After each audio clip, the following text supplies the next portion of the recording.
नमस्कार, मी डॉक्टर विहार बिडवाई.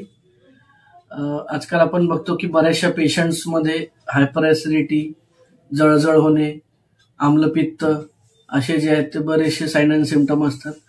बऱ्याचशा पेशंटला ब्लोटिंग, गॅसेस आणि अपचन होणे असे पण जे आहेत ते कंप्लेंट्स असतात.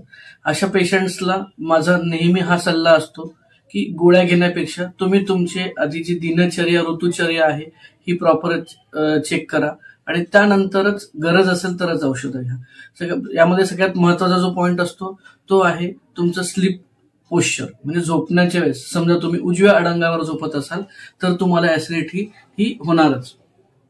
त्यामुळे झोपताना आपण समजा फक्त डाव्या कुशीवर किंवा सरळ पाठीवर झोपत असू तर ही ऍसिडिटी तुम्हाला होणार नाही. दुसरी जी सवय आहे ती आहे पाण्याची. पाणी हे नेहमी थोडंसं कोमट किंवा आता हिवाळ्यामध्ये जे आहे ते कोमट किंवा नॉर्मल टेम्परेचरवरच आपण घ्यायला हवं. जेवताना थोडंसं घोट पाणी घेणं, त्यानंतर जेवणानंतर खूप सारं पाणी घेणं जे आहे ते टाळायला पाहिजे.